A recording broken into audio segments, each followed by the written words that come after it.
fait, on se retrouve tous les trois, Claude, Athème et moi. Claude a été, et je pèse mes mots, il a été fantastique. Claude, il est comme moi, il sourit pas beaucoup.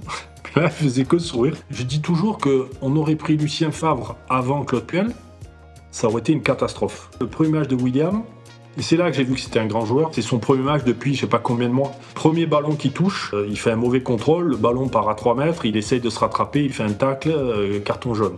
Et là, je me suis dit, 18 ans ou 19 ans, ça va être compliqué. À partir de ce moment-là, il n'a plus perdu un ballon. J'ai passé 4 ou 5 après-midi entières avec Ten Hag. À la fin de la fin, alors qu'on avait bossé sur l'effectif, on avait bossé sur plein de choses, il m'a dit, écoute, j'ai pas fini mon aventure avec l'Ajax malheureusement, et je veux me donner une année de plus. Julien Fournier, donc dans RMC Mercato. Julien, avec vous, on va en profiter pour détailler le travail de directeur sportif, l'organigramme d'un club. Qu'est-ce qui permet de mettre en place une bonne organisation? Qu'est-ce qu'un bon recrutement? Il y aura le moment du quiz aussi, hein. Préparez-vous avec des petites questions sur... toujours. J'ai rien préparé. Il n'y a rien de très gratiné, vous inquiétez pas. On parlera de plein de choses, des présidents également que vous avez rencontrés, que vous avez connus, avec qui vous avez collaboré. Mais d'abord, on va débuter par le CV de Julien Fournier. On commence par le commencement. Exactement, Rémi. On voulait voir avec vous votre CV parce que c'est une carrière de dirigeant qui a commencé en 2005. On va dire grosso modo, parce que vous êtes secrétaire général à l'Olympique de Marseille pendant 4 ans. Ensuite, vous allez être l'un des plus jeunes présidents de l'histoire de la Ligue 1. C'est vous qui nous l'avez dit. C'était à 35 ans. C'est président de Strasbourg. Et plus jeune et plus éphémère aussi. Ouais, parce que du coup, c'est sur quelques mois que vous l'avez été. Avant, du coup, d'arriver à Nice. C'est normal. Strasbourg, c'est le Marseille de l'Est. Voilà. Les mêmes couleurs. Avant donc d'arriver à Nice en 2011 en tant que directeur exécutif, et cela jusqu'en 2019. En 2019, vous allez revenir en tant que directeur du foot jusqu'en 2022. Et en 2022, vous partirez de Nice pour une courte expérience en Italie, du côté de Parme, en deuxième division en série B italienne, où voilà, depuis vous êtes maintenant, comment on peut vous qualifier maintenant? Est-ce que vous êtes négociateur, rapporteur d'affaires, comment ça se passe? Non, aujourd'hui, alors j'ai marqué une longue pause qui était de mon point de vue nécessaire, parce qu'on parlait tout à l'heure de Massara à Rennes et des poches qu'il avait sous les yeux, et c'est quelque chose que j'ai connu. Et encore une fois, pour faire ces métiers, si on le fait comme on doit le faire, c'est-à-dire à 200%, parce que c'est des métiers extrêmement énergivores, mais passionnants, il faut être frais physiquement et mentalement. Et j'avoue que la dernière année à Nice a laissé des traces, et j'avais un vrai besoin de faire une pause, ce que j'ai fait. J'ai beaucoup voyagé, j'ai vu beaucoup de matchs de foot, j'ai rencontré beaucoup d'acteurs du foot aussi. Et puis, donc aujourd'hui, je suis bien sûr sans club, mais pas sans activité. Et aujourd'hui, je suis, comment dirais-je, en contact avec des gens qui veulent investir dans le foot. J'essaie de les rerouter vers le foot français, ce qui est pas le plus simple par les temps qui courent. Mais voilà, c'est une mission à la fois de conseil. Là, en ce moment, je travaille sur le rachat d'un club, mais qui n'est pas en France. Un club où je n'irai pas travailler, mais par contre, j'accompagne l'investisseur dans le rachat de ce club-là. Donc voilà, ça c'est mon activité. Et puis, j'espère trouver en France un club qui me donnera envie. Et je ne sais pas si ça arrivera, parce que je suis aussi, avec l'âge, devenu un peu exigeant, peut-être trop, j'en sais rien. Mais donc ça se fera ou ça se fera pas. Mais on verra ça par la suite. Et ce serait dans quel rôle, Julien? Rôle de directeur sportif encore, ou peu importe? Je pense que c'est des sujets qu'on va aborder après, mais au-delà du titre, pour moi, c'est avec quelle équipe de travail on va y aller. Quand je dis équipe de travail, c'est à la fois l'actionnaire, ça peut être le président si je suis uniquement en charge des affaires de foot, ça va être les gens avec qui on va structurer le club. Pour moi, c'est ça. Après, on peut appeler un directeur sportif, on peut appeler directeur général, directeur des activités football ou président. Tout dépend aussi de l'organisation que vous avez dans le club. Vous avez des actionnaires qui ne souhaitent pas diriger un club au quotidien. Vous avez des actionnaires qui sont assez présents au quotidien. Donc moi, c'est pas le titre. Honnêtement, le titre m'importe peu. Ce qui m'importe, c'est la stratégie mise en place en corrélation avec l'actionnaire, les moyens économiques, bien évidemment, et comment on y va, quoi. Voilà. Comment Julien, on est-ce fait qu'il de est la vrai... performance et de la haute performance. Julien, est-ce qu'il est vrai que vous avez été impliqué ou en tout cas au cœur de négociations pour faire venir des capitaux saoudiens à l'Olympique de Marseille? Marseille, aujourd'hui, est dans une année où il y a de la stabilité, où il y a de la performance, où ça va beaucoup mieux sur le terrain, en dehors du terrain. Et je crois que quand on évoque ce sujet-là, c'est tout de suite brûlant. Et je pense que c'est un club qui a besoin de calme. Et j'ai trop d'amour ou de respect pour ce club-là pour pas remettre une pièce dans la machine. Voilà. Après, vous en conclurez ce que vous voulez en conclure. Julien, en revanche, qu'est-ce qu'il est plus facile quand un club va mal, il y a plus d'investisseurs qui s'y intéressent parce qu'ils se disent qu'il y a des choses à faire, ou est-ce que c'est vraiment quand un club va bien où il y a de la réussite sportive? Parce que moi, je me dis, en fait, quand un club va bien, on se dit, il n'y a pas vraiment grand-chose à changer, donc pourquoi, entre guillemets, y aller et investir? Comment ça se passe? Il y a les deux, parce qu'un club qui va bien, c'est rassurant, en se disant, j'arrive dans un club qui est sain, et puis on peut avoir aussi une stratégie différente, et en se disant, tiens, avec cette stratégie, on va améliorer le club. Et puis, il y a aussi des gens qui sont intéressés quand un club va pas bien, mais je vous dis, le plus important, quand vous faites rentrer des capitaux dans un club de foot, c'est trop important, c'est tellement ancré dans le territoire, dans la population, qu'il y a une histoire que... trouver des investisseurs, c'est facile. Des gens qui ont de l'argent, des gens qui sont prêts à dépenser leur argent, c'est facile. Pour moi, c'est trouver les bons investisseurs qui viennent pour les bonnes raisons dans le foot. C'est autre chose. Moi, j'ai rencontré beaucoup d'investisseurs qui, sans connaître l'activité foot, voient la balance parfois des transferts, voient que Mbappé, pour caricaturer, il a coûté 0 à l'AS Monaco et revendu 160 ou 180 millions d'euros. Trouvez-moi une activité économique dans le monde qui peut procurer de tels bénéfices en 2 ans ou 3 ans. Il n'y en a pas. Enfin, des activités légales en tout cas. Donc parfois, c'est des investisseurs qui viennent, mais pour moi, pour des mauvaises raisons. J'ai rien contre de gagner de l'argent dans le foot. Moi, tous les clubs où je suis passé, on a toujours gagné de l'argent, mais qu'on a réinvesti dans le club. Mais voilà, il ne faut pas, de mon point de vue en tout cas, venir que pour des raisons business, comme on dit aujourd'hui.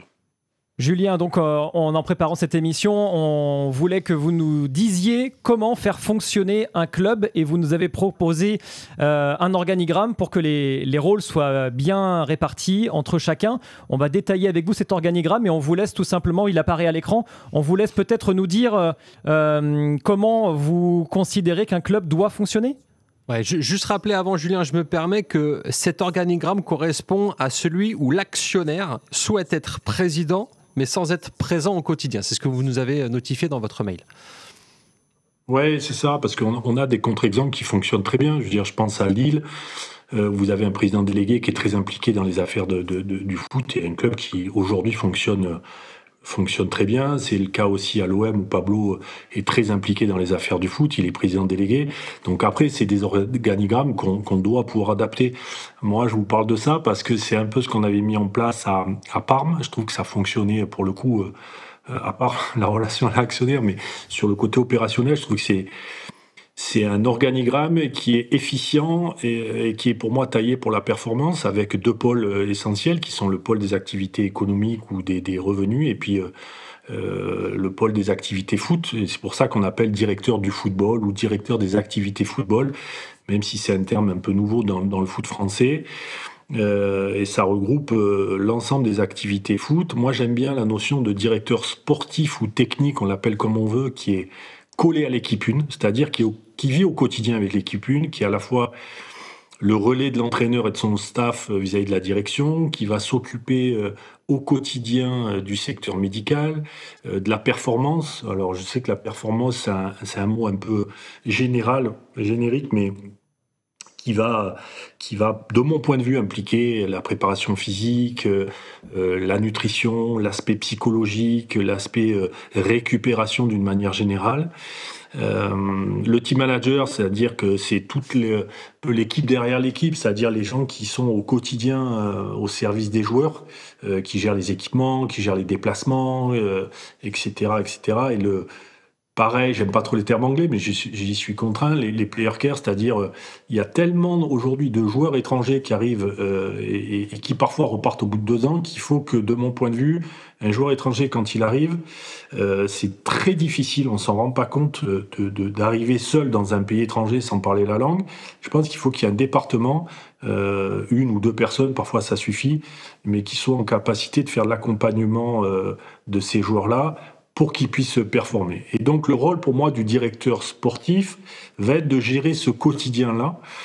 Un directeur d'activité foot va gérer de la même manière, si tant est que la formation soit inscrite dans la stratégie du club, bien entendu, mais va gérer le directeur sportif du centre de formation de la même manière, qui lui aussi va avoir tout un tas de responsabilités sous lui. Et pour moi, c'est essentiel, bien évidemment, d'avoir un directeur du recrutement. Il y a 2 poumons dans le club qui viennent alimenter l'équipe 1, qui sont la formation et la cellule de recrutement. Et ça me gêne un peu de passer aussi vite sur tout ça, parce que c'est des secteurs où j'en mais on parle peut, Julien, régulièrement, on peut le faire de manière un peu plus précise. D'ailleurs, on a plein de questions à vous poser. On peut commencer, Rémi, Loïc, allez-y. Bah moi, c'est sur le côté player care. Qu'est-ce qui fait concrètement, Julien, que font les personnes, la personne ou les personnes qui sont en charge du player care? Est-ce que c'est par rapport au logement? Est-ce que... Dites-nous. Non, mais il y a l'accueil, bien évidemment. Il y a les premiers jours. Moi, pour être parti à l'étranger, et Dieu sait si c'est un pays voisin, voire cousin, qui est l'Italie, donc ça semble comme ça facile, mais quand vous arrivez dans un pays où au départ vous ne parlez pas la langue, bien sûr qu'il faut trouver le logement, mais il faut apprendre la langue, il y a tout un tas de démarches administratives que finalement d'un pays à l'autre tout change.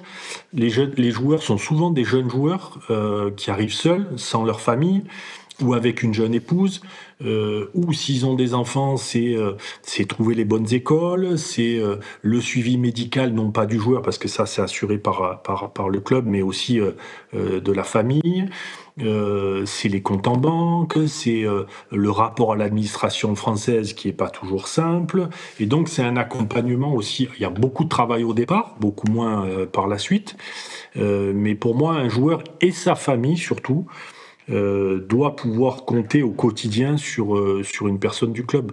Un joueur qui est en déplacement et la veille d'un match, qui sait que son enfant est malade ou que sa femme est malade, c'est important que le club puisse apporter ce soutien à son épouse ou à son enfant, et que le joueur puisse, lui, exercer son métier en parfaite...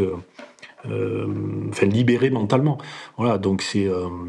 Et Julien, ça vous paraît bizarre aujourd'hui que ce ne soit pas institué dans chaque club? Parce que nous, on a mené notre petite enquête et c'est vrai qu'il y a encore plein de clubs en Ligue 1 où ce player care n'existe pas, ou alors il est effectué par une personne qui a déjà d'autres fonctions, comme par exemple attaché de presse ou même d'autres fonctions au sein du club.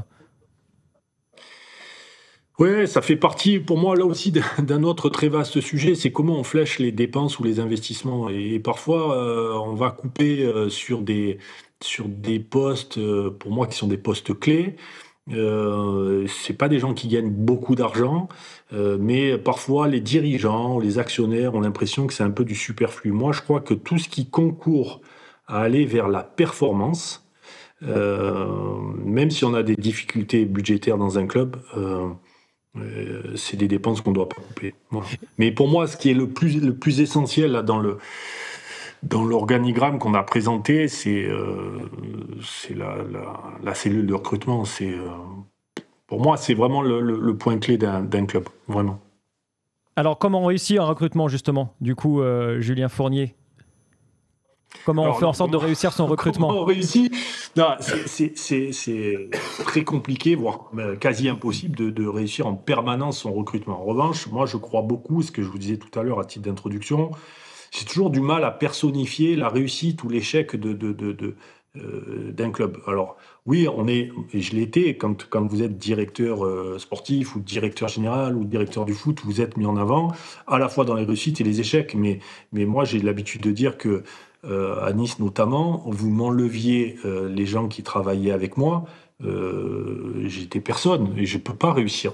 Et notamment ma cellule de recrutement. Moi, quand je suis arrivé à Nice en 2011, je crois qu'il y avait 2 personnes au recrutement. 2 anciens joueurs, des gens qui étaient encore avec moi quand je suis parti en 2022, mais la cellule de recrutement était après composée de 13 personnes. Et 13, c'est pas 13 recruteurs, mais moi j'avais divisé la cellule en 2 parties, c'est-à-dire des scouts, notamment souvent des anciens joueurs, mais pas que, mais des scouts avec le vrai œil technique, mais il y avait aussi la création d'un secteur data, la création d'un secteur purement administratif. Moi, je considère qu'un scout, quand il va dans un stade, il doit être focus uniquement sur ce pourquoi il est fait, c'est-à-dire l'analyse d'un match. Tout le reste, son déplacement, son hôtel, faciliter comment on rentre un rapport. On avait, nous, construit un logiciel informatique propre à l'OGC Nice, qui, très sincèrement, je pense, n'existe pas ailleurs en Europe, qui est un outil absolument extraordinaire. Et voilà, je crois beaucoup, et peut-être qu'on va en parler aussi, à la data. L'avantage de la data, qu'elle soit sur le plan athlétique, sur un staff technique, mais aussi au niveau du recrutement. Parfois aussi les dangers de la data.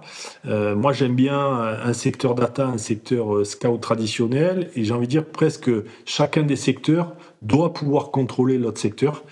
Quand je dis contrôler, c'est accompagner ou vérifier les informations qu'ils donnent. Et voilà, nous, on avait 13 personnes avec des profils complètement différents. Moi, j'avais des scouts qui étaient capables de s'enthousiasmer très rapidement sur un joueur. Et c'est essentiel d'avoir ça. Mais par exemple, il va s'enthousiasmer sur 10 joueurs qu'il va voir, il va revenir, ou il va être surexcité sur 6 sur les 10. Et puis à la fin, on se rend compte qu'il n'y en aura plus que 2. Mais c'est important d'avoir des gens qui s'enthousiasment au premier regard. Et il y en a d'autres qui sont toujours un peu méfiants sur la première analyse.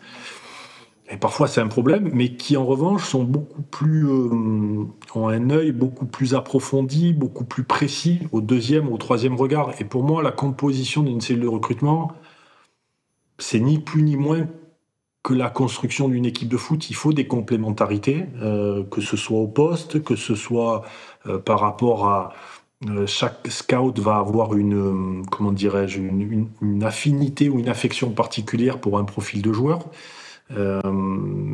Et les scouts doivent être complémentaires. Moi, j'avais des gens qui n'avaient jamais joué au haut niveau, mais qui avaient développé d'autres qualités qu'un ancien joueur. Et il avait apporté quelque chose dans la cellule de recrutement quand on l'avait intégré. Et voilà. Et juste une anecdote, et si je suis trop long, bien évidemment, vous me coupez, mais dans la construction de cette cellule, on avait fait un truc à un moment à Nice qui marchait très bien, que j'avais piqué à Porto et à Benfica, parce que j'étais allé les voir pour comprendre comment ils travaillaient. Et en fait, on avait mis en place on ne pouvait pas couvrir le monde entier. Géographiquement, on ne pouvait pas envoyer des scouts partout.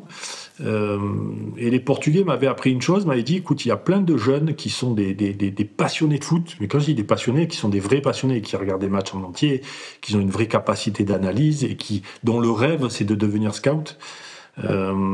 Et il m'avait dit, nous, on leur donne un accès au iScout, on les concentre sur un pays, avec, bien sûr, une trame de travail, on veut que des joueurs entre 16 et 23 ans, ce profil de joueurs, etc., etc. Et on les appelait, nous, à Nice, les scouts juniors, chaque scout traditionnel gérait en dessous de lui 3 scouts juniors. Ça veut dire qu'il avait le scout traditionnel, il avait les pays qui devaient travailler comme à son habitude, et ensuite il avait 3 sources d'informations de 3 scouts juniors qui lui avaient un peu mâché le travail, et ça permettait d'avoir accès à des informations qu'on n'avait pas par ailleurs. Et d'ailleurs, un de ces scouts juniors, on l'a embauché à la cellule de recrutement de manière définitive parce qu'il a été brillant. Et en fait, vous gagnez du temps quand vous faites ça. Alors, il y a beaucoup de déchets, bien évidemment, mais vous gagnez du temps. Et ça, c'est un des aspects de mon métier avec le choix de l'entraîneur qui, moi, m'a le plus passionné et me passionne encore énormément. Et Julien, ce scout junior, du coup, il vous a aidé à recruter qui? Voilà, histoire qu'on ait un petit bonbon. Alors après, non, alors oui, je sais que vous voulez des noms à chaque fois, etc. Mais en fait, la manière dont on bossait à Nice, si vous voulez, c'est que peu importe le scout qui donnait le nom en premier, et honnêtement, j'en ai aucune idée ni aucun souvenir. À chaque fois, c'était passé dans la moulinette de toute la cellule, parce que quand vraiment on voulait un joueur, moi, tous les scouts devaient le voir, tous les scouts devaient me faire un rapport, on avait des réunions. Donc les décisions se prenaient vraiment de manière collective. Et justement, un des dangers d'une cellule, c'est ça, c'est de personnifier la réussite, parce que après, ça va être lui, il a fait ce bon joueur, lui, il a fait ce mauvais joueur. Non, pour moi, c'est une responsabilité qui est collective et il faut impliquer tout le monde. Et si après, vous prenez que les joueurs de ce scout, c'est là aussi du management, je vous dis, c'est pour ça que ça se gère un peu comme une équipe. Et pour moi, ça n'est qu'un travail collectif. Vraiment. Et Julien, est-ce que les scouts juniors étaient rémunérés quand même si c'était passionné, est-ce qu'ils étaient rémunérés par le club? Et je rajoute, comment vous les recrutez? Oui. On a fait passer des entretiens. Moi, j'avais un responsable administratif de la cellule de recrutement en la personne de Morgan Boulier, qui est quelqu'un de méconnu dans le foot, mais de absolument brillant. Et c'était une des tâches que je lui avais données, et charge à lui d'aller... on avait passé des annonces, etc., reçu des CV, fait passer des entretiens sur site pour voir leur connaissance du foot, etc., etc. Et oui, ils étaient payés, mais c'est presque honte de dire combien, parce que c'est plus des défraiements qu'un vrai salaire, mais c'était aussi leur donner une chance de pouvoir intégrer une cellule de recrutement d'un club professionnel, et ce qu'on a fait par la suite, en plus. Et là, après, avec des salaires plus décents. Julien, il y a un exemple qu'on voulait peut-être aborder avec vous sur la data. Comment vous l'utilisez? Est-ce que vous avez des exemples à nous donner de joueurs que vous visiez parce qu'ils avaient un profil particulier? La data vous a fourni peut-être ensuite des noms et ça ne vous correspondait pas forcément. Est-ce qu'il y a des exemples qui vous viennent en tête? Alors, Marseille, non, parce que la data n'existait pas. Nice, on a été dans la mouvance un peu de l'innovation sur la data, mais plus sur les aspects athlétiques. Et tous les joueurs qu'on prenait, on avait les stats de StatBomb notamment, et il fallait que ça corresponde à certains standards assez généraux, qui étaient le nombre de kilomètres, la course à haute intensité, le nombre de sprints, en fonction des postes, etc. On avait aussi un outil qui nous a permis on avait mis en place un critère qui était de dire, voilà, moi je veux savoir dans le monde entier, dès qu'un joueur à partir de 16 ans joue en professionnel, je veux savoir dès qu'il fait son premier match, je veux que son nom sorte, dès qu'il marque son premier but pour un attaquant, je veux que son nom sorte, et puis qu'on commence à le suivre. Et on avait d'ailleurs comme ça très vite identifié Alvarez, le joueur à l'époque qui jouait en Argentine. Où est-ce qu'il jouait? Je me souviens plus. Julian Alvarez à City. Ouais, ah ouais, il était à River, je crois.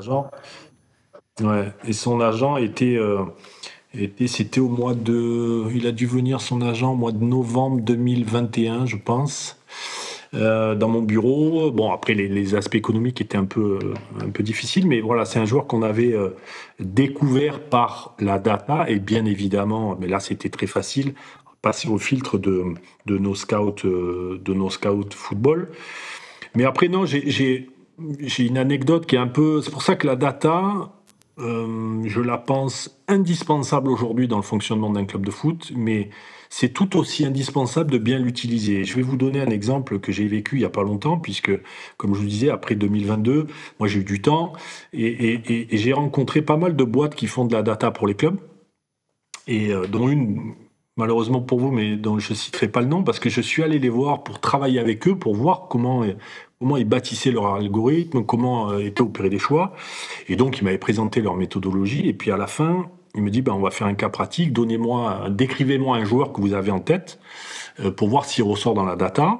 Et donc, moi, sans leur dire, j'avais le nom d'Olivier Giroud en tête et je décris un peu le profil d'Olivier Giroud. Je veux un attaquant, je cherche quelqu'un qui va être très bon, notamment dans les duels aériens, etc., etc. Enfin, on décrit Olivier Giroud. Enfin, je décris Olivier Giroud.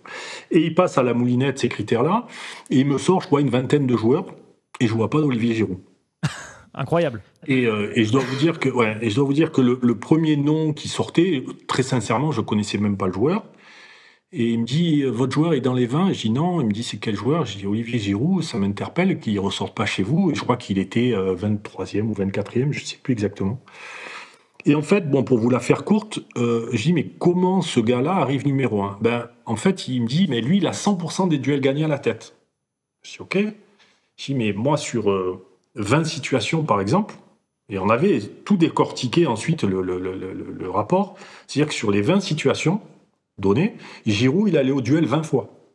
Alors, bien sûr que sur les 20 fois, il n'avait pas 100% de duels gagnés, mais c'était le pressing. Grâce à ce pressing, son équipe pouvait récupérer le ballon, etc., etc. Alors que l'autre, sur 20 situations, il allait au duel que 10 fois, et effectivement, il avait 100% de duels gagnés.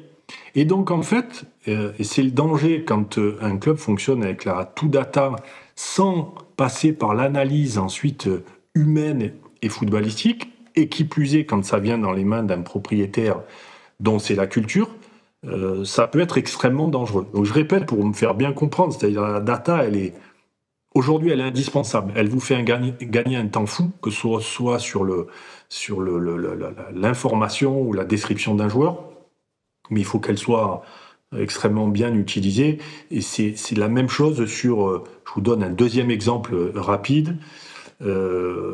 Si tous vos critères de choix pour un joueur sont basés sur notamment les aspects athlétiques, d'intensité, de vitesse, et Dieu sait si c'est important dans le football moderne, mais pour donner un exemple, un Savanier va pas aller forcément très vite avec ses jambes. Par contre, sa prise d'information, elle lui fait gagner un temps fou. Et le football, contrairement au basket américain ou au hand ou au rugby, le ballon, il est posé au sol. Donc, c'est pas du tout la même chose que de faire des passes à la main, etc. Et dans notre sport, la prise d'information, elle vous fait gagner un temps fou. Ce qui veut dire que vous avez un joueur qui va peut-être être un peu moins rapide avec ses jambes, mais s'il vous fait gagner 5 centièmes de seconde grâce à sa prise d'information, et moi j'avais en tête Mario Balotelli qui n'était pas un joueur extrêmement rapide, mais il avait prise d'information extraordinaire. Donc voilà, la data, je répète pour la dernière fois, indispensable. Elle fait gagner du temps, elle sécurise parfois les investissements, mais attention à l'utilisation. Moi, je trouve que ça fait du bien quand même d'entendre ce genre de discours, surtout de la part d'un dirigeant, parce que non, mais il y a pas encore si longtemps, c'était pas partagé comme ça. Hein. Je veux dire, les gens regardaient la data vraiment avec beaucoup de méfiance. Alors, effectivement, Julien l'a dit. Contexte, mais normal, en fait, c'est pas un outil magique, mais ça fait du bien quand même de voir que maintenant, en 2025, voilà, la data a vraiment une place importante, surtout dans les grands clubs comme le GC Nice. À condition de se poser donc les bonnes questions et d'avoir toujours cet œil humain qui va venir confirmer ensuite la donnée chiffrée. Quand on regarde l'organigramme que vous nous avez soumis, Julien Fournier, l'un des postes les plus importants, c'est évidemment le poste d'entraîneur. On va pouvoir peut-être en parler avec vous maintenant. C'est un choix qui est décisif, capital quand on est directeur sportif. C'est le choix le plus difficile à faire, mais le plus important pour un club. Parce que un entraîneur va être bon dans un club à un moment donné, dans un contexte. Vous le déplacez, mais même à 3 mois d'intervalle, vous le déplacez de contexte ou de club. Il va être beaucoup moins performant. Et nous, on l'a vécu d'une manière positive et négative aussi. Et pour moi, le choix de l'entraîneur, tout à l'heure, je vous disais que j'étais passionné par un aspect de mon métier, c'était construire la cellule de recrutement, construction d'un effectif. Et la deuxième chose, c'est comment on choisit notre entraîneur. Et ça, c'est passionnant aussi. Et comment on fait alors, Julien? Comment on fait pour choisir son entraîneur? Moi, je crois que d'abord, il faut avoir une bonne analyse du club dans lequel on est et être en lien étroit là-dessus sur qu'est-ce qu'on veut faire de ce club avec son actionnaire. Est-ce qu'on est un club où on doit bâtir? Est-ce qu'on est un club où on doit former ou post-former des joueurs? Et les objectifs sportifs vont être à moyen ou long terme, un peu ce qu'on a fait à Nice. Et qui de mieux que Claude Puel pour mener à bien ce projet-là. Je vous donne un autre exemple. Quand on est à Marseille avec Pape et José, on a fait ce travail de reconstruction pendant des années. On finit deuxième du championnat en 2009 avec Eric Guéretz. Pape Diouf et José Anigo, je précise. Oui, pardon. Pape Diouf et José Anigo. Et voilà, et on fait le choix de Didier Deschamps parce qu'on sent qu'on a construit un effectif qui est prêt à gagner. Donc on cherche plus un entraîneur qui va faire progresser nos joueurs, qui à l'époque étaient les Taiwo, les Valbuena, tous ces joueurs qu'on avait pris. On cherche un entraîneur qui est capable de nous faire gagner, qui va être plus et Didier me pardonnera, mais peut-être plus un utilisateur de joueurs qu'un formateur de joueurs. Et donc, on a fait signer Didier Deschamps. Alors après, l'histoire fait que nous, quelques mois après, malheureusement, on part, mais l'OM est champion. Donc, pour moi, vous devez prendre votre entraîneur en fonction de là où en est votre club. Je dis toujours qu'on aurait pris Lucien Favre avant Claude Puel, ça aurait été une catastrophe. Je crois que la meilleure chose qu'on ait fait, c'est de prendre Claude Puel pour construire le projet qu'on voulait faire. Je me souviens quand on se sépare de Claude, on vient de finir 4e avec Hatem Ben Arfa qui cette année-là marchait sur l'eau. N'importe quel club normalement structuré prolonge son entraîneur. Nous, on a senti que c'était la fin pour plein de raisons et du coup, on avait anticipé la venue de Lucien. Moi, j'avais signé... On avait un accord avec Lucien près de 6 mois avant ou 5 mois avant la fin du championnat. Et donc voilà, mais ça ne veut pas dire qu'on ne fait pas d'erreurs. On a fait des erreurs, bien évidemment. Julien, c'est quoi votre méthodologie? Alors, vous avez expliqué, voilà, faut bien se rendre compte dans le club dans lequel on est et dans lequel on veut un certain type d'entraîneur. Mais vous, c'est quoi votre méthodologie? Est-ce que vous allez l'appeler, vous allez passer du temps au téléphone avec lui? Est-ce que vous allez vouloir le rencontrer tout de suite? Est-ce que vous allez plus sur des entraîneurs libres, comment vous faites quand simplement vous avez un entraîneur en tête? Moi, je me mets aucun frein. Au même titre qu'on va suivre des joueurs dans la cellule de recrutement. Je demande à ce qu'on suive des entraîneurs qui correspondent à ce qu'est notre club, encore une fois. Et puis toujours, pour moi, j'essaie toujours de prendre un entraîneur qui est, entre guillemets, plus grand que le club au moment où il est. Claude Puel, quand il vient à Nice, c'est un club qui lutte pour pas descendre en Ligue 2 chaque année. Claude, un an avant, il fait une demi-finale Ligue des Champions avec Lyon. Et c'est ça qui vous permet de faire grandir un club. Lucien Favre, c'est pareil, ça nous a fait passer une étape. Et donc...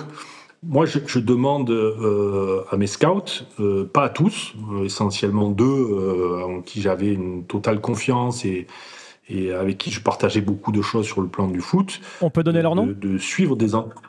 Oui, c'est Fred Brando et Serge Recordier qui étaient, avec lesquels j'étais extrêmement proche. Et donc, pour moi, les entraîneurs, vous les suivez toute l'année.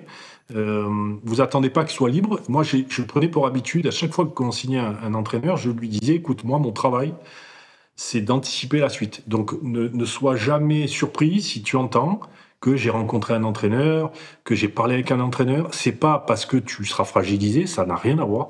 Et c'est comme pour les joueurs. Moi, mon travail, c'est comment, chaque fois, anticiper les choses. Et à chaque fois, j'ai toujours rencontré des entraîneurs. Tous les ans, je rencontrais minimum des entraîneurs. Et quand je dis rencontrer, c'est pas allô, bonjour, comment ça va, on boit un café. Non, on s'asseyait, on essayait de passer le plus de temps possible ensemble. Et parfois ça accrochait, parfois ça n'accrochait pas. Je me souviens avant la venue de Christophe en 2021, j'ai passé, je crois, 4 ou 5 après-midi entières, quoi, demi-journée avec Ten Hag, qui à l'époque, entre guillemets, marchait sur l'eau avec l'Ajax, et qui à la fin de la fin, alors qu'on avait bossé sur l'effectif, on avait bossé sur plein de choses, m'a dit, écoute, j'ai pas fini mon aventure avec l'Ajax, malheureusement, je crois, 4 ou 5 après-midi entières, quoi, demi-journée avec Ten Hag. Et je trouve que parfois on galvaude un peu ce choix d'entraîneur. On subit, c'est-à-dire qu'on est dans la difficulté. Qui a de libre sur le marché, et puis on recycle un peu les mêmes, et puis on fait du copier-coller de ce qu'on fait les autres. Et voilà, et tout ce que je vous dis là, je prétends pas avoir la vérité, bien évidemment. Même avec ce process, on a pu se tromper par rapport à un contexte. C'est comme c'est le choix le plus important pour moi du club. Vous pouvez vous tromper sur 1 ou 2 joueurs. Vous le remettez sur le marché de transfert, vous arrivez à limiter la casse. Si vous enchaînez les échecs sur votre entraîneur, c'est catastrophique. Après, on s'est eu au téléphone pour préparer l'émission, Julien, et vous nous avez parlé notamment du cas Patrick Vieira, où vous nous aviez dit que le contexte, en tout cas la période faisait que ça n'avait pas forcément marché, mais ça ne faisait pas de lui un mauvais entraîneur, loin de là. Est-ce que vous pouvez développer ?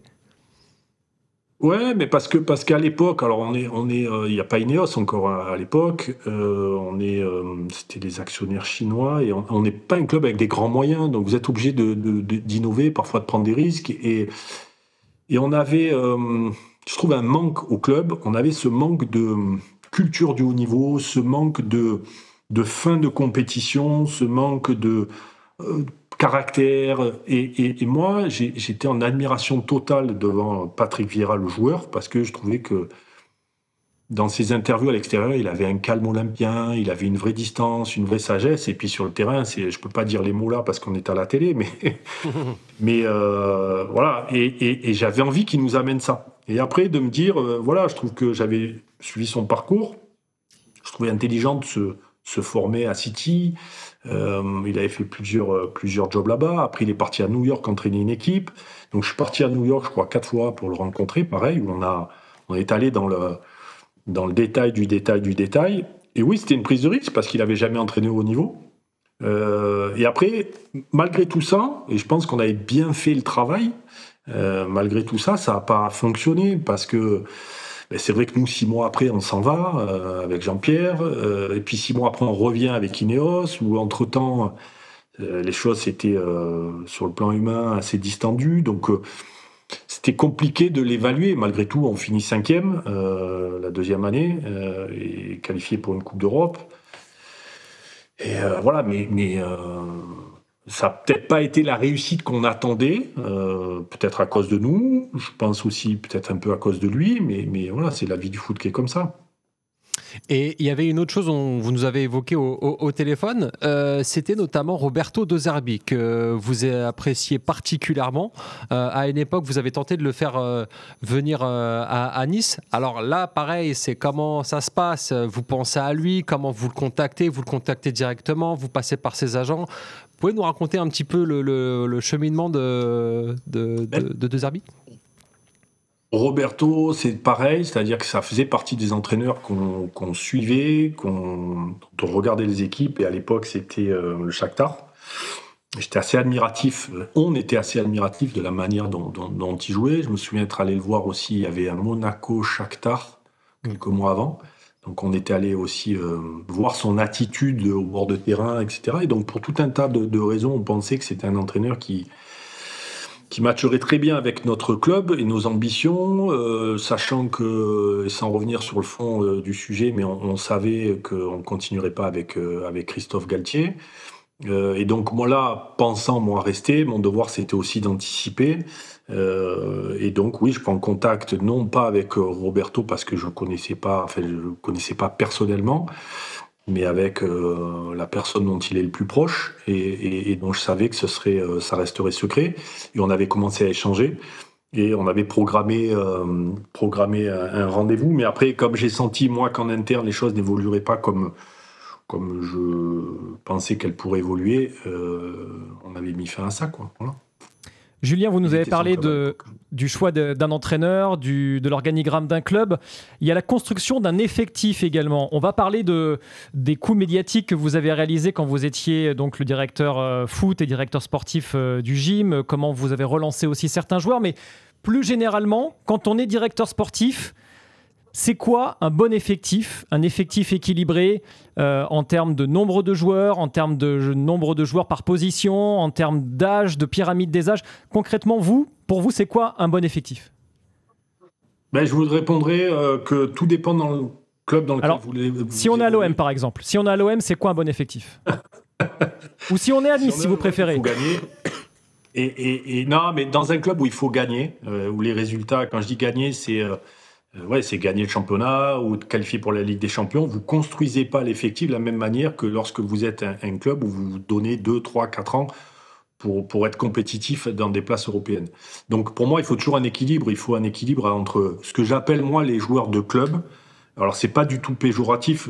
Pour moi un joueur de club, c'est un joueur qui va remplir parfaitement la mission qu'on va lui donner. C'est-à-dire, ça peut être un Dante qui va être titulaire à tous les matchs, mais un joueur de club, c'est quelqu'un qui a plus ou pas de valeur forcément sur le marché des transferts. Ça peut être le troisième gardien dont l'état d'esprit va être remarquable, ça peut être un joueur de complément, peu importe. Et ensuite, pour moi, vous avez besoin de ce que j'appelle des joueurs d'actifs, au sens financier du terme. Pour un joueur d'actif, s'il a une vraie valeur sur le marché des transferts, ça veut dire qu'il est performant. Et donc, vous devez avoir toujours au moins 7-8 joueurs d'actifs comme ça, parce que ce qui vous permet, en cas de coup dur, une saison où vous performez un peu moins, de vendre un joueur sans réduire la voilure et les ambitions d'un club.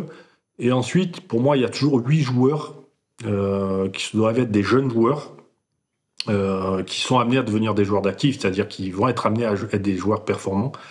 Donc, moi, c'est ce que j'appelle la règle des 3-8, mais c'est pas quelque chose de figé. À l'intérieur de ça aussi, on a besoin de joueurs qui sont à leur pic de forme, à 26, 27 ans, qui sont, entre guillemets, au sommet de leur carrière. Donc, pour moi, il y a déjà cet alliage entre joueurs de club et joueurs avec une valeur financière, parce que, en France, malheureusement ou heureusement, en tout cas c'est comme ça, vous êtes toujours obligé de vendre 1 ou 2 joueurs. Et il faut que cette vente de 1 ou 2 joueurs n'affaiblisse pas complètement la valeur de votre équipe et qu'il y ait un perpétuel renouvellement. Ensuite, c'est des complémentarités. Ça veut dire qu'on parle souvent de puzzle, et je trouve que l'image, elle est parfaite pour la construction d'un effectif, pas d'une équipe. Mais c'est des complémentarités. Est-ce que sur mes latéraux, je vais prendre 2 latéraux qui vont attaquer en permanence la profondeur, qui sont très offensifs, ou non? Je vais faire le choix d'avoir un latéral extrêmement offensif et un qui va être un peu plus conservateur, parce que mon coach, peut-être qu'il va vouloir jouer avec des pistons, donc j'ai besoin de joueurs offensifs, mais peut-être que sur certains matchs, il va vouloir jouer à 4 derrière avec un seul latéral offensif, et tout ça, pour moi, ça doit se construire.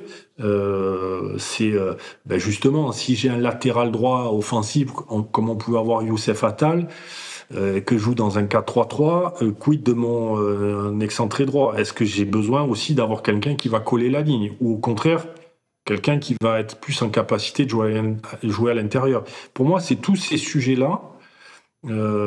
Quid, là aussi, quelque chose pour moi, j'allais dire sous-évalué, c'est pas le bon terme, mais auquel on n'accorde pas assez d'importance, c'est qui tire les coups de pied arrêtés. Ouais. C'est-à-dire les corners, les coups francs, directs, indirects, qui a ce pied à droite, à gauche, qui a ce pied pour... Aujourd'hui, je ne sais pas quel est le pourcentage de buts marqués sur coups de pied arrêtés, mais c'est énorme. Voilà, si on a 2 machines à centrer sur les côtés, quel profil d'attaquant je prends? Donc en fait, j'ai pas une mécanique à vous dire c'est 24 joueurs, c'est comme ci, c'est comme ça. C'est un vrai puzzle à monter et ça demande beaucoup de...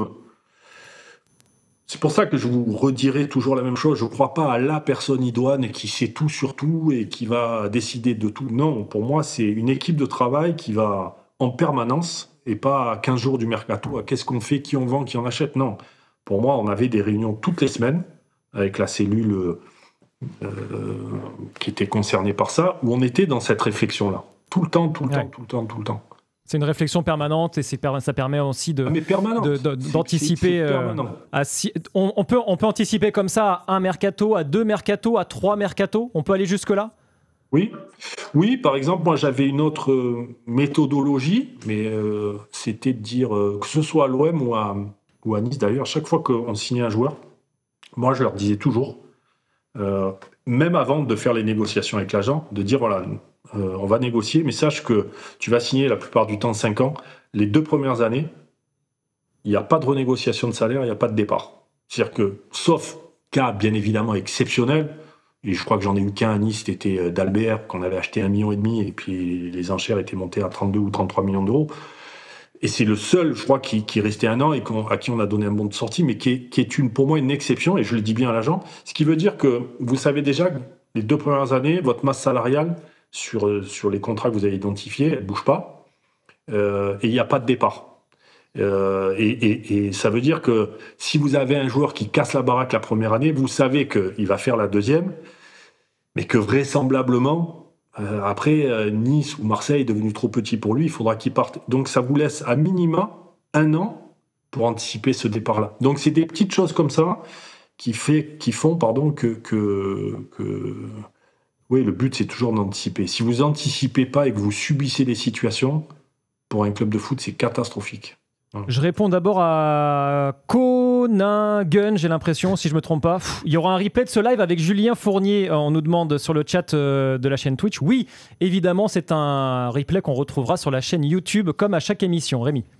Oui, Julien, je voulais vous parler des coups que vous avez pu faire sur le mercato, donc Hatem Ben Arfa, Mario Balotelli, Justin Kluivert, il y en a eu beaucoup.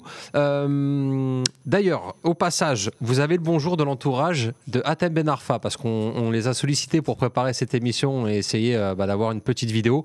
Ils nous ont clairement expliqué qu'ils voulaient rester discrets, mais en tout cas qu'ils avaient été marqués par votre côté humain, notamment au niveau du recrutement d'Hatem. Donc voilà, je tenais à faire passer le message. On peut peut-être raconter l'histoire du coup. Gentil. L'histoire du recrutement d'Hatem Ben Arfa. Ouais, il y a eu plein d'histoires de raconter, donc finalement, la réalité c'est quoi? La réalité c'est que c'est Mathieu Baudemer qui vient me voir, qui me dit écoute, Hatem voudrait t'appeler, parce que alors Hatem, mon histoire avec Hatem commence il y a quelques temps, puisque j'avais été de ceux qui l'avaient fait venir aussi à Marseille. Donc j'avais connu Hatem à Marseille. Et Mathieu me dit écoute, Hatem, à l'époque il joue plus, il me dit il voudrait t'appeler, et ça l'intéresserait de venir. Je dis écoute, dis-lui qu'il m'appelle. Et le soir, puisqu'effectivement j'étais sur Aix-en-Provence, j'avais le temps de faire ma route entre Nice et Aix, et Hatem m'appelle et il me dit bon, je vais essayer de vous la faire courte parce que l'histoire est longue, mais il me dit écoute Julien, tu sais dans quelle situation que je suis, mais j'ai envie de revenir, toi je te connais, et je sais que toi, tu me connais et tu sauras me gérer, mais j'ai qu'une crainte, c'est l'entraîneur. À l'époque, c'était Claude Puel. Je dis pourquoi? Il me dit, mais tu penses que Claude Puel et moi, ça peut matcher? Et je me souviens avoir dit à Hatem, j'ai dit, écoute Hatem, t'es bien placé pour savoir que dans le foot, on met souvent des étiquettes. Et toi, tu passes pour le jeune fou, pas sérieux. Et ce que tu es en train de faire avec Claude, que tu connais pas, c'est la même chose. Claude, il passe pour quelqu'un de froid, de trop rigoureux, voire même un peu maniaque, etc., etc. Et je dis, tu sais, Hatem, dans ces trucs-là, le mieux, c'est de rencontrer les gens. Et viens rencontrer Claude. Et moi, j'organise en secret total une rencontre entre Claude et Hatem. C'était au Novotel à Nice, là en face de l'aéroport, et on se gare dans le parking, on monte directement dans la chambre. Claude nous attendait, enfin dans la chambre, dans le bureau, dans un salon, pardon. Et en fait, on se retrouve tous les trois, Claude, Hatem et moi. Moi, je m'efface complètement et je les laisse tous les deux. Claude a été, et je pèse mes mots, il a été fantastique. Claude, il est comme moi, il sourit pas beaucoup. Là, il faisait que sourire. Et en fait, j'ai vu Hatem et Claude se connecter au niveau foot. Et ils sont restés 2 heures. Moi, je faisais rien. Je crois que j'étais sur mon téléphone. Et puis je les écoutais. Mais on sent que ça avait vraiment connecté entre les deux. Et puis, on sort de là. Hatem me dit, c'est bon, je signe. Je dis, non, prends le temps. Écoute, tu digères ce rendez-vous-là. Et puis on en reparle. Et puis, le lendemain, il me dit, non, mais je veux signer ici. Et voilà, et ça s'est fait comme ça. Et après, là, c'était au mois de janvier, mais Hatem pouvait pas signer. Il y avait un imbroglio sur le plan administratif. Et finalement, il vient au mois de juin et il fait la saison qu'on lui a connue. Où, moi, sans prétention, j'ai croisé plein de bons joueurs ou de grands joueurs et tout. Mais Hatem, l'année qu'il fait chez nous, c'est incroyable. C'est incroyable. incroyable. Que ce soit 37 l'entraînement ou dans matchs, les matchs. 18 buts, Ouais. 7 passes décisives pour Atem Ben Arfa avec Nice cette saison-là. Pas mal. Bon, et vous en avez fait Moi, je votre me souviens spécialité le match d'ailleurs. qu'on fait Ouais, à- allez-y, Julien, allez-y. Pardon, je vous coupe, mais je me souviens le match qu'on fait à Saint-Étienne où je crois qu'on gagne 4-1. Et je regarde ce match avec Jean-Pierre à côté de moi, où on s'extasie, on est comme des gosses qui regardent jouer, pour moi, un extraterrestre, quoi. Voilà, c'était fabuleux. Ouais, il avait traversé tout le terrain aussi une fois. Avec le City. Ouais. Avec Il faisait ce qu'il Newcastle, voulait, non quoi. Ouais, ça c'était Avec avec, Newcastle. avec un autre club, Ouais. effectivement. Mais même avec Nice, il avait marqué des buts de folie. Ah ouais. Vous avez fait quelque part aussi c'était votre spécialité un petit peu à Nice, de relancer des joueurs, de faire des coups médiatiques. On voit la liste qui est inscrite là sur l'écran. Ben Arfa, Balotelli, Sneijder, Dolberg.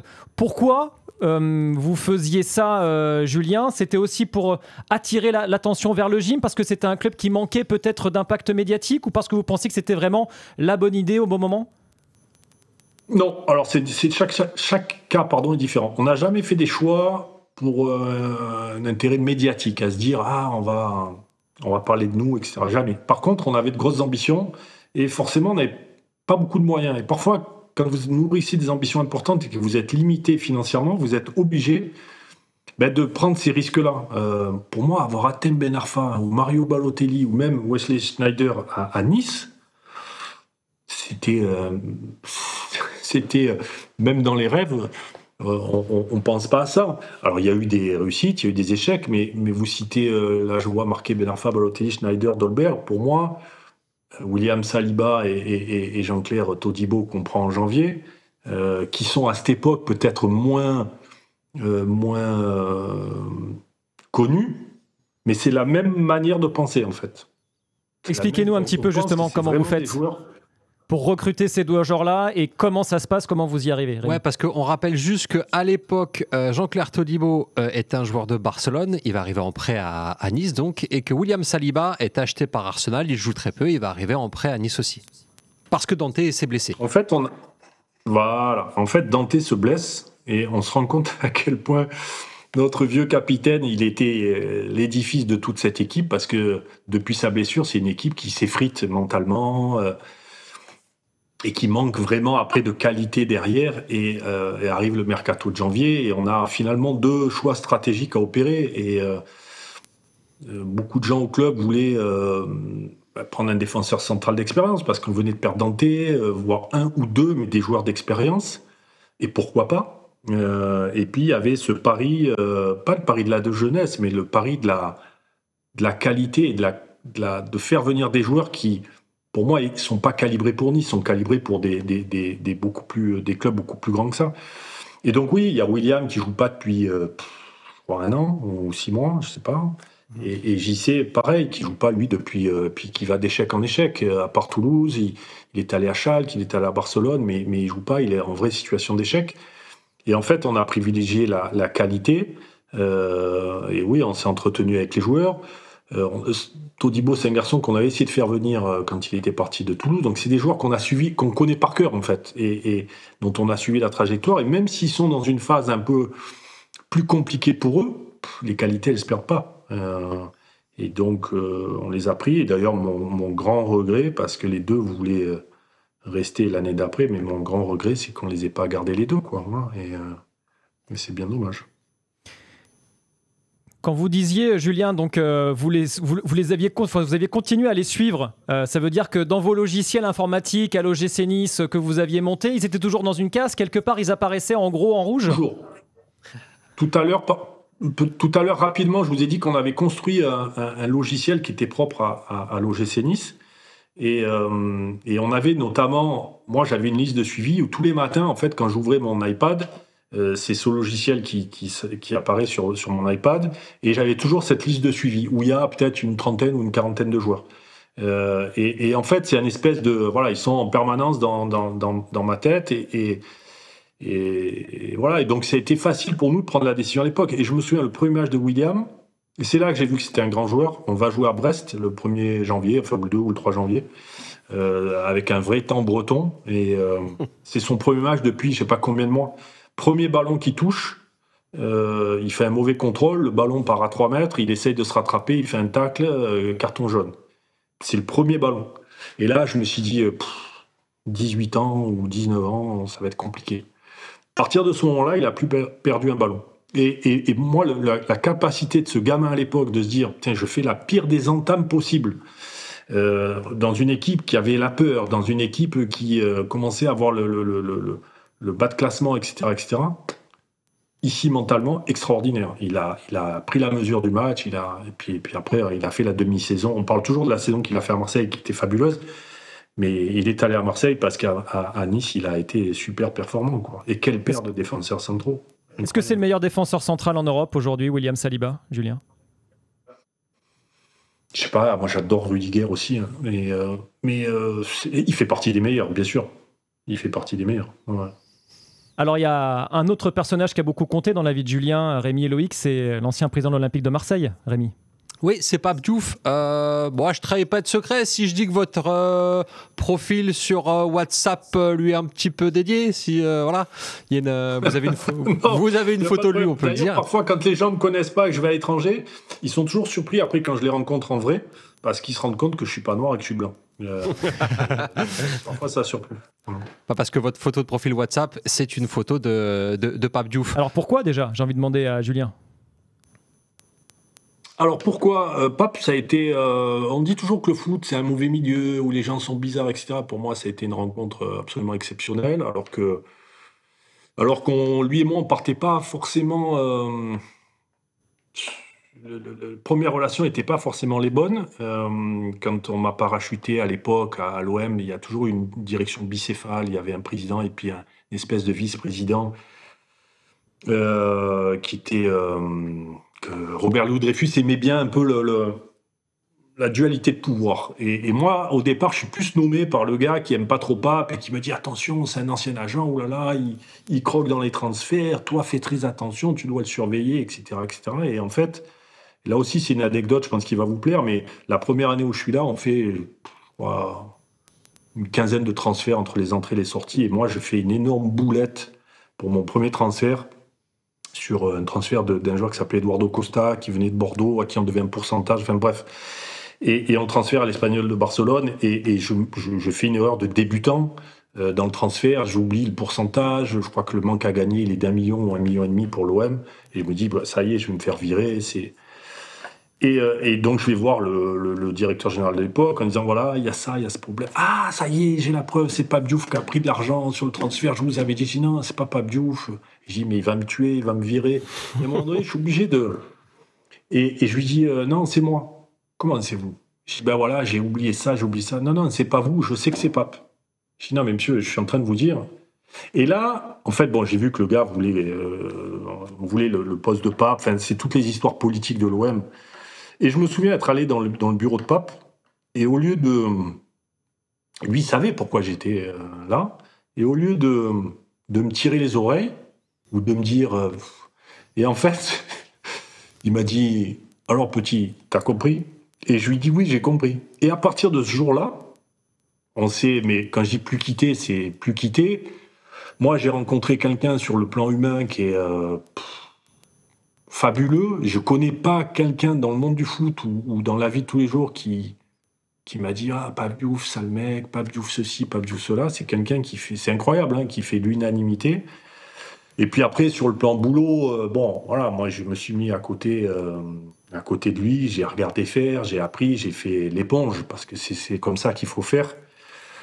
Et ça a été un accélérateur. L'OM est un accélérateur au niveau de la formation, mais l'OM avec Pape Diouf, c'est le turbo quoi, pour la formation d'un jeune dirigeant que j'étais à l'époque. Donc, voilà. Et Julien, c'est quoi le conseil qui vous a le plus marqué de la part de Pape Diouf, dont vous servez peut-être encore aujourd'hui? Il m'en a donné beaucoup. Il m'a dit déjà, avec un joueur, je suis comme ça, donc c'est facile à appliquer pour moi, mais il m'a dit, Julien, il ne faut jamais mentir à un joueur. Il faut être le plus juste possible. Si tu dois être dur, sois dur. Sois juste, mais si tu dois être dur, sois dur. Mais ne mens jamais. Et du coup, en fait, moi, dans toutes les discussions que j'ai avec les joueurs, et ça, je l'ai pris de lui, parce que en fait, je me rends compte que quand je rencontrais un joueur, je tenais presque le même discours que lui tenait à des joueurs avant qu'ils signent. En disant, écoute, ok, il y a un contrat qui est là, qu'on va signer avec des salaires, des années de contrat, des clauses de sortie, des ceci, des cela. Mais il y a un contrat à côté qu'on va passer, toi et moi. Et il disait toujours, moi j'ai des engagements vis-à-vis de toi, je te fais venir à l'OM, donc j'ai des engagements vis-à-vis de toi, et tu vas voir que je vais tous les respecter. Et si je les respecte pas, tu auras toujours le droit de venir dans mon bureau en me disant, président, vous m'aviez promis ça, ça, ça et ça, et vous l'avez pas respecté. Mais de la même manière, je veux que les engagements que tu dois prendre, toi, et c'est un contrat moral, tu les respectes. Jouer à l'OM, c'est pas comme jouer ailleurs. Jouer à l'OM, c'est faire don de soi, faire preuve de courage, de travail, enfin, tout un tas de choses qui mettaient en avant. Et en fait, ça crée tout de suite une vraie complicité avec le joueur. Et je pense que ça, mais sans même m'en rendre compte, j'ai fait du copier-coller. Et du coup, ouais, j'ai été dur parfois avec des joueurs. Peut-être parce qu'ils n'osaient pas me le dire, mais j'ai jamais eu pas beaucoup de joueurs qui m'ont... Alors peut-être qu'ils le font dans mon dos et que je ne le sais pas, et que je suis naïf, mais qui m'ont taillé. Ils ne peuvent pas dire que je n'étais pas honnête. Et ça, je vous répète, c'était ancré dans mes valeurs, mais Pape me l'a donné dans l'exercice de mes fonctions, quoi. Julien Fournier, c'est le moment que vous attendez évidemment avec impatience, c'est le moment du quiz. C'est très simple, je vous pose une question, vous avez une phrase pour me répondre. J'insiste, c'est une phrase. Un mot si vous voulez, mais une phrase, pas plus. Vous êtes prêts ? Allez-y. Julien Fournier, le joueur le plus doué que vous avez recruté. Hatem Ben Arfa. Le joueur le plus célèbre que vous avez recruté. Balotelli. Le joueur le plus sous-coté que vous avez recruté. Jean-Claire Todibo. Le joueur le plus surcoté que vous avez recruté. Je sais plus. Le plus gros recrutement qui a capoté.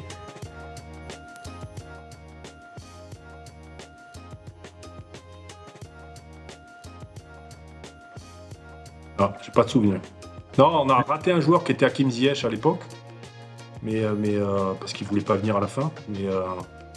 Ou allez, Eric Ten Hag en tant qu'entraîneur, peut-être. Ça marche. Le meilleur entraîneur, justement, avec qui vous avez travaillé. Eric Gerets. L'entraîneur avec lequel le courant n'est jamais passé. Joker. Le meilleur président avec lequel vous avez collaboré. Hop. Le meilleur président. Le meilleur président du moment en Ligue 1.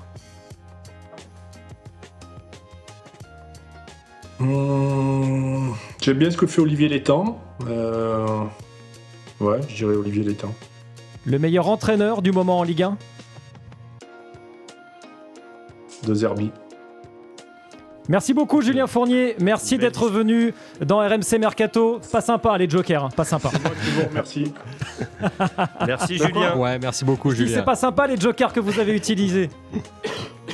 Ouais, c'est pas très grave. Merci beaucoup, en tout cas on vous suit. Julien, on vous souhaite plein de bonnes choses pour la suite. Bravo pour ce que vous faites en tout cas. Merci. Et bonjour à votre fils du coup, parce qu'apparemment il regarde l'émission aussi. Comment il s'appelle ? C'est lui, Harris. Eh ben bonjour Harris et merci Harris. C'est gentil. Ça marche, à bientôt. Merci beaucoup Julien. Merci, je vous rappelle Julien. Évidemment que l'émission est à retrouver en replay sur la chaîne YouTube de RMC Sport. Nous on se retrouve jeudi prochain à 13h en direct sur la chaîne Twitch. Passez une bonne journée. Salut à tous. Ciao. Salut. Bye bye.